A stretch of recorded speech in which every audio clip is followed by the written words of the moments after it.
America ఘీంకరిస్తోంది. Iran వెనక్కి తగ్గనంటోంది. దీంతో వెస్టేషియాలో ఉద్రిక్తతలు రోజురోజుకి మరింత రాజుకుంటున్నాయి.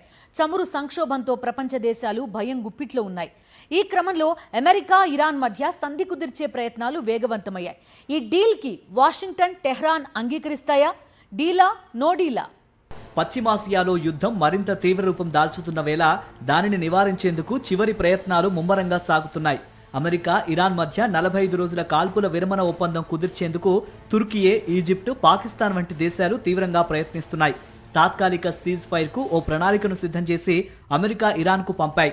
ఇందులో కాల్పుల విరమణతో పాటు హర్ముజ్ జలసంధిని తెరవాలనే ప్రతిపాదనలు ఉన్నాయి. ఈ 45 రోజుల సమయంలో శాశ్వత కాల్పుల విరమణ దిశగా విస్తృత చర్చలు జరిపేందుకు అవకాశం లభిస్తుందని మధ్యవర్తిత్వ దేశాలు భావిస్తున్నాయి. కాల్పుల విరమణ ఒప్పందానికి సంబంధించి పాక్, ఈజిప్టు, తుర్కీలకు చెందిన ప్రతినిధులు, ట్రంప్ దూత స్టీవ్ విట్కాఫ్, ఇరాన్ విదేశాంగ మంత్రి అబ్బాస్ అరాక్చీ మధ్య టెక్స్ట్ మెసేజ్ల ద్వారా చర్చలు జరిపినట్టు యుఎస్ మీడియా పేర్కొంది. మొదటి దశలో 45 రోజుల కాల్పుల విరమణ ఉంటుందని, ఆ సమయంలో యుద్ధానికి శాశ్వత ముగింపు కోసం చర్చలు జరుపుతారని చెప్పింది. రెండో దశలో యుద్ధాన్ని శాశ్వతంగా ముగించే ఒప్పందం ఉంటుందని తెలిపింది. ఈ తుది ఒప్పందం సమయంలో హర్ముజ్ జలసంధిని తిరిగి తెరవటం, అలాగే ఇరాన్ వద్ద ఉన్న అత్యంత సుసంపన్నమైన యురేనియంను తొలగించడం వంటివి ఉంటాయని వివరించింది. ఈ తాత్కాలిక ఒప్పందం కోసం తమ ప్రధాన అస్త్రాలైన హర్ముజ్ జలసంధి నియంత్రణ, యురేనియం నిల్వల్ని వదులుకోవడానికి ఇరాన్ సిద్ధంగా లేదు. గతంలో గాజా, లెబనాన్లలో కాల్పుల విరమణ ఒప్పందాలు విఫలమైన విషయాన్ని గుర్తు చేస్తూ తాము అలాంటి పరిస్థితుల్లో చిక్కుకోబోమని ఇరాన్ అధికారులు స్పష్టం చేస్తున్నారు.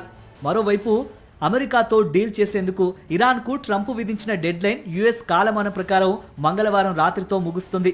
అప్పటికీ ఒప్పందానికి రాకపోతే విధ్వంసకర పరిణామాలు ఎదుర్కొనేందుకు సిద్ధపడాలని టెహ్రాన్ పాలకులను హెచ్చరించారు. ఒకవేళ ఈ దౌత్య ప్రయత్నాలు విఫలమైతే ఇరాన్లోని పౌర మౌలిక సదుపాయాలు, విద్యుత్ ప్లాంట్లపై అమెరికా, ఇజ్రాయెల్ దాడులు చేసే ప్రమాదం ఉంది. దీనికి ప్రతిగా గల్ఫ్ దేశాల్లోని చమురు, నీటి శుద్ధి కేంద్రాలపై ఇరాన్ ప్రతీకార దాడులకు దిగవచ్చని, ఇది ప్రాంతీయంగా పెను విపత్తుకు దారితీస్తుందని మధ్యవర్తులు ఆందోళన వ్యక్తం చేస్తున్నారు. చర్చలు కొనసాగుతున్నప్పటికీ హర్ముజ్ జలసంధిలో పరిస్థితులు ఎప్పటికీ మునపటిలా ఉండవని ఇరాన్ రివల్యూషనరీ గార్డ్స్ హెచ్చరించడం ఉద్రిక్తతలను మరింత పెంచుతోంది.